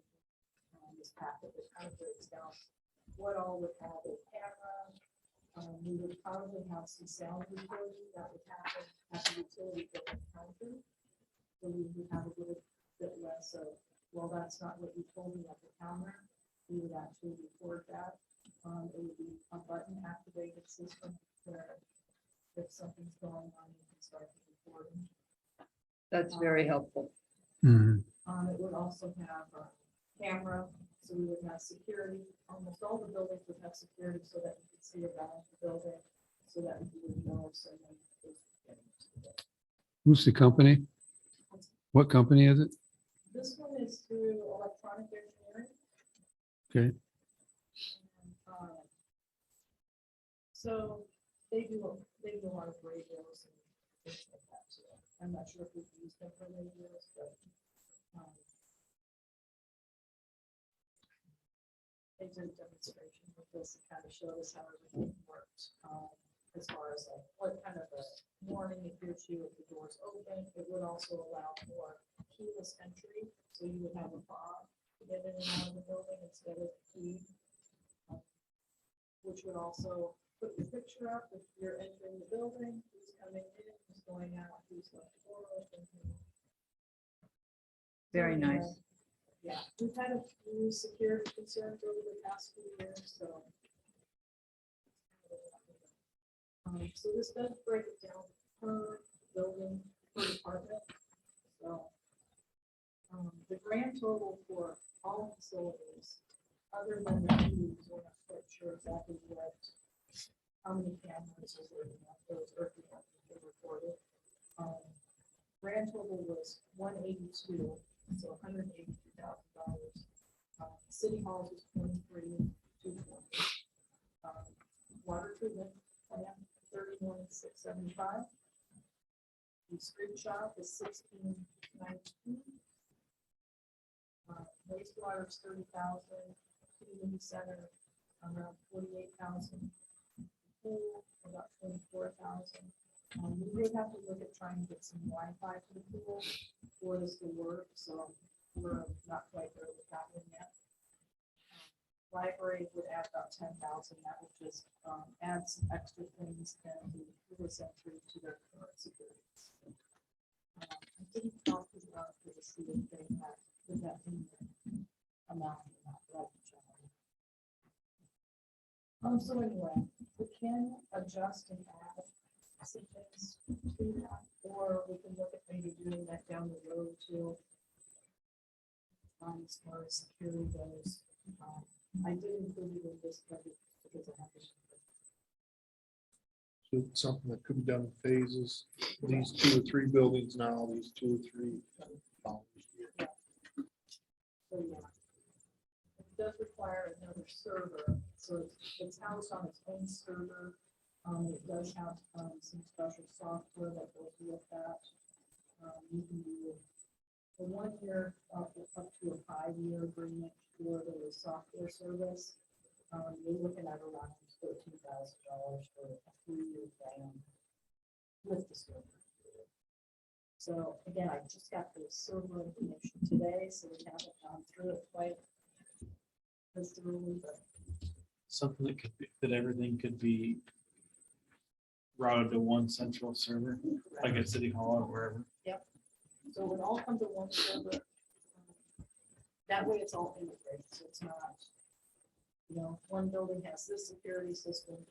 I know the water plant has been having a security system done by, We were gonna have it done by. oh, you were, yeah. Well, yeah. That was a little too. So And that would tie into the there's police nothing of department. water now? No, no. Ooh, Yeah, water and wastewater with all the chemicals that they have should be probably priority. along with City Hall, Yeah. with all the doors. Yeah. As long as each facility has internet, you can connect them. So it would be on its own virtual network, so it'd be secure, and that way you would have it all to one server.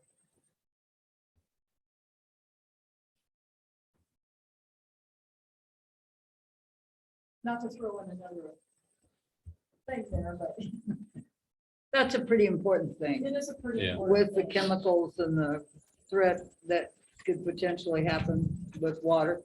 Correct. So we can look at, don't know that we put that in. I don't even put in these screens. It's not anymore in this one. So we can amend that, put it into small equipment. Software.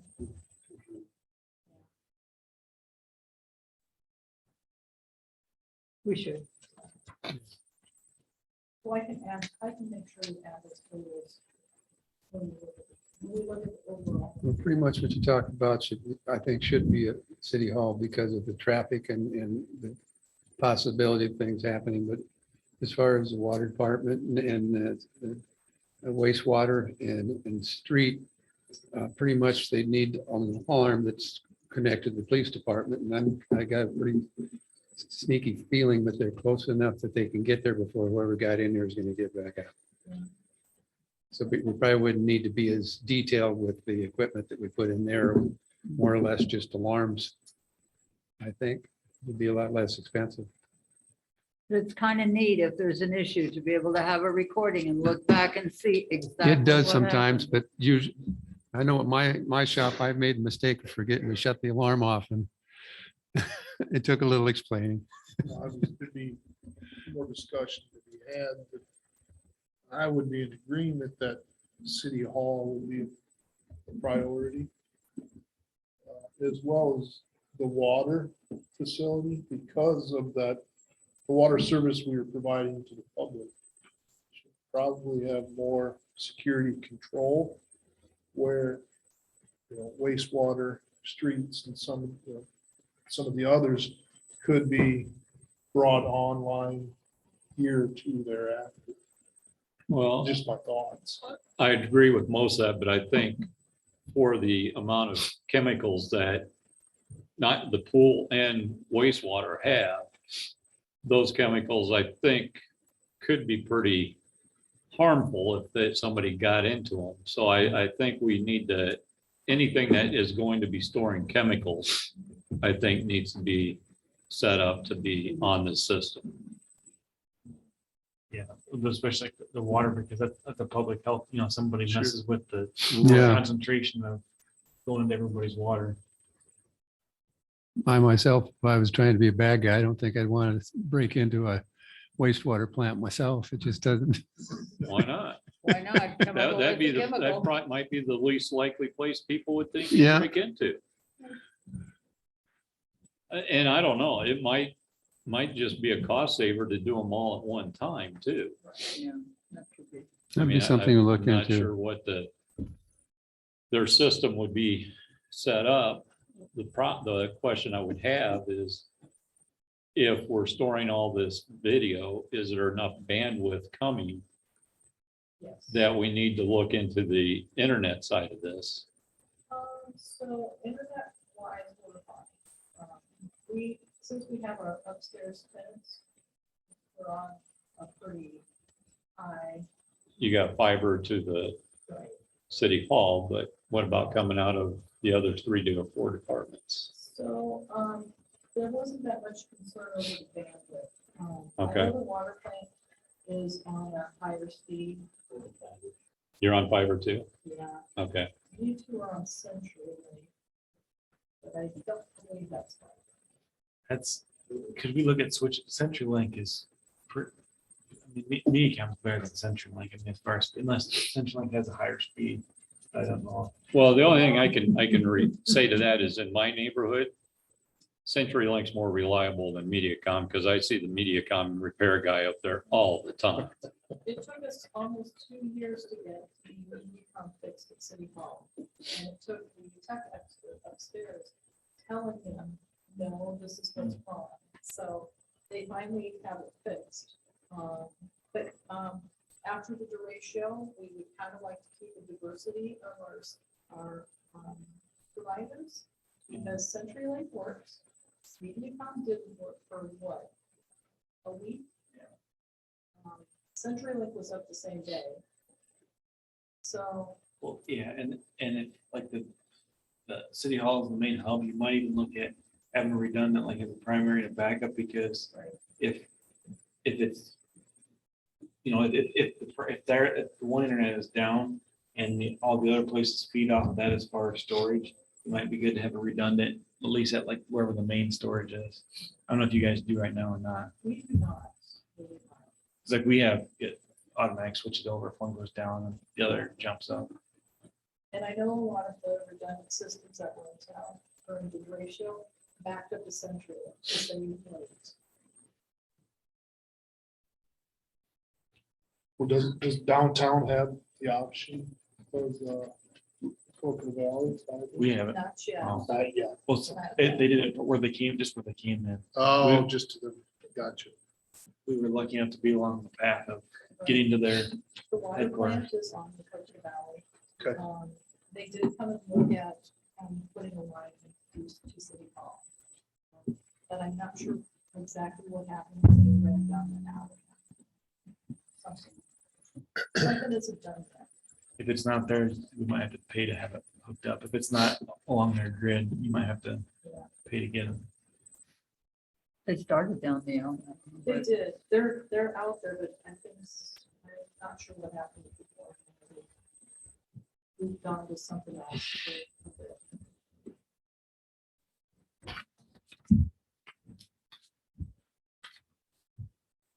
Any other questions for Beth with administration and city hall budgets? Move to 2.8 economic development, debt and capital improvement budgets. Economic development. The main thing that's added is the CDBG housing rehab program. So again, we don't have a grant match, but we still have to account for the money that goes out, even though we'll get it back in. The $20,000 LMI program, down payment assistance, hasn't happened yet, so I'm just moving it along. I'm not sure if they'll have a house built this year or not, or maybe next fall they'll have to pay for that. So that's just carrying that. That's over. payable upon completion, or upon a rent purchase. So they, so what the motion was we did a $20,000 match to the $25,000 that the housing trust fund. So the housing trust fund will administer that everything. They'll just let us know. What we need to pay. So right now they haven't let us know. So I don't know if it will happen. If it happens before July, we just don't expect it next year. But, the rest of them are typically days. Fair is our usual one, and then we have a few more coming on. And then anticipating probably Blue Track and the housing one for next year. Will be added to that. And that's another thing. Debt administration. 2625, general obligation issue. That one, the final payment will be in June of this year. So that goes to a zero, as well as the $700,000. The fire truck has one more year after next year. Okay. And the interest and the principal on our issue for the police fire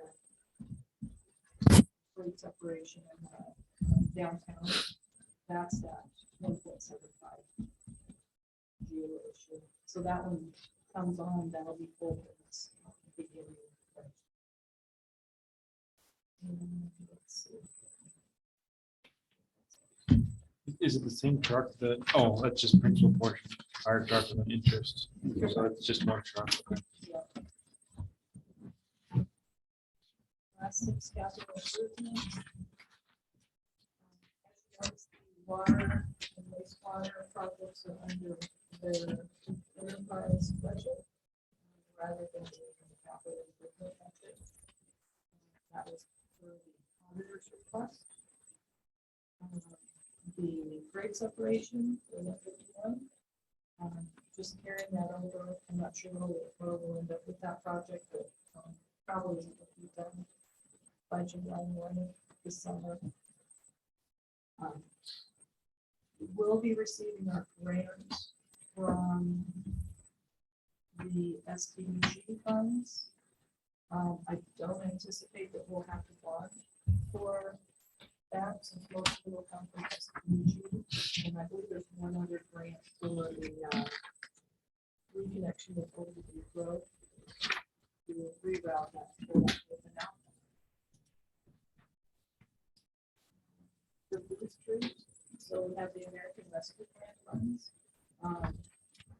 So we received 412,000, actually a little bit more than that, because they did send another check that was, it was a minor amount, a couple $1,000 in the last couple months, so um, that project does qualify. It is water main replacement and storm sewer replacement. We will receive another half of that allotment in the next fiscal year. The total project is estimated at the 991, 250. So we will end up having to transfer some out of stormwater or water. More than likely it'll be stormwater. Because we'll, as you can see, I know off to the side of how much we actually get from the Yeah. American Rescue Plan. So it's not a huge difference, nothing that's would hold the project up. We did budget for the project in the regular water budget last year. So this actually is a good thing because it does bring up some water money, which we need to do. And then the facade program will be finishing up phase 1. I'm just leaving some funds in there, just in case we run over past July 1st. Phase 1, you're referencing the Downtown. south side. Correct.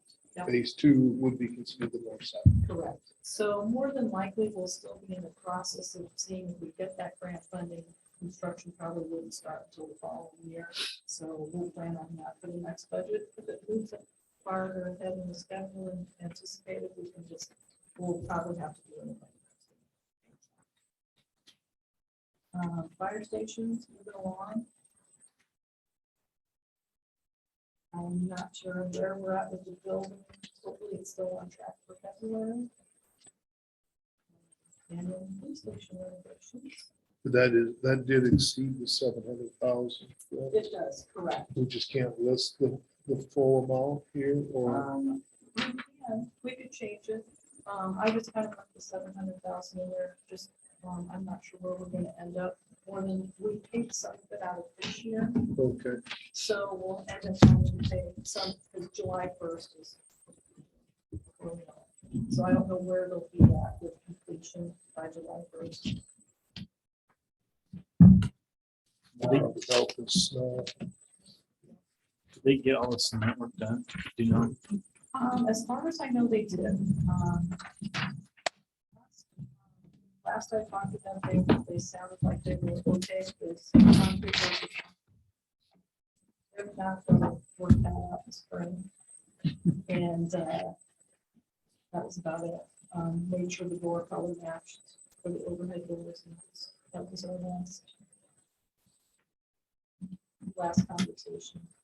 Last I knew the building was on schedule to be here in February. Stallion Creek waterway improvements and then the bridge structure. That's the Division Street Bridge. Still on track to do FEMA for the Stallion Creek improvements for the paving wall. It's a long process, just saying. We are getting closer. We've had 2 FEMA program managers since the last we talked about it, so we still have the same engineer. They're still making sure everything's getting to FEMA on time and what they're asking for. So I don't have a firm date for when that's going to actually happen. We're thinking it probably will start maybe at the end of 2023. And go into 2024. So we may end up amending that when we have the construction. And the bridge structure repairs will be ours. We're going to try and cover as much of the bridge structure under the FEMA repair as we can. So like where the abutments are, the gable wall, it will be a concrete structure. And the bridge will turn into a concrete.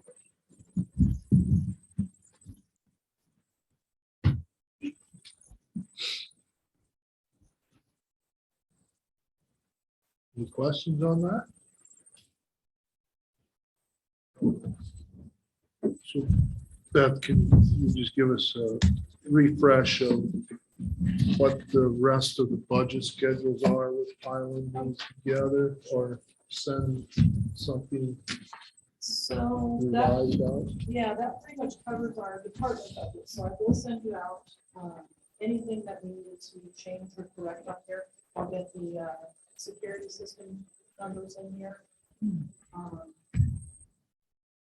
Actually, the link we have to the Google Sheet is a live update, so you'll be able to see what has been edited last. Sure. So you can check back in, I can always print them.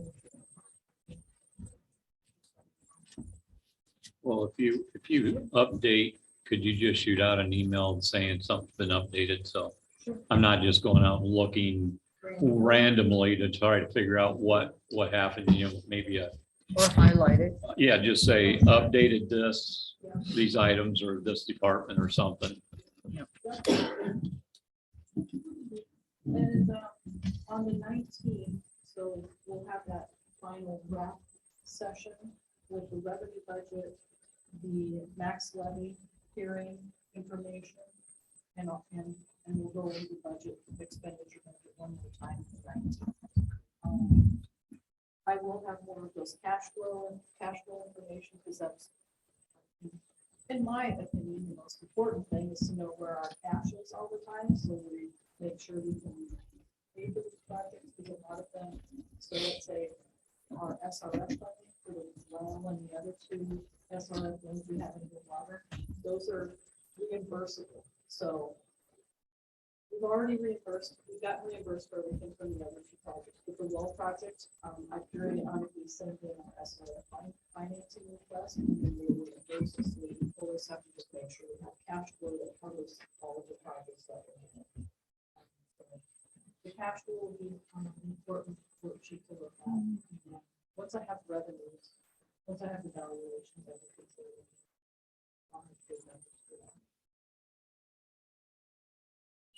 Next week's council meeting, there's no budget review.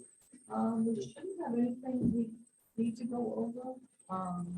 And the following week will be the 19th. Correct. And the following week, then again, is the second council meeting of the month, no budget review. So the 24th, we will set the date for the max levy hearing. So that'll start our hearing session. So we'll have to finish the max levy hearing before we can start the budget.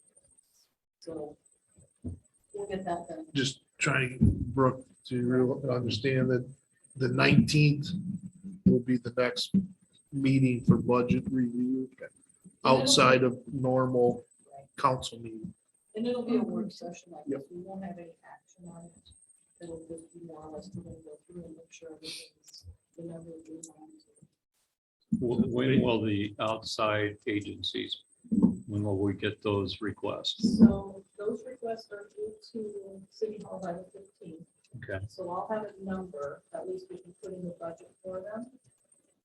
The request will be on the 14th. Okay. So they'll do their presentation on the 14th. That still gives us time to adjust the budget number if we need to, just before the second year The 14th of March, of February. February. 14th, okay. Yeah. Okay.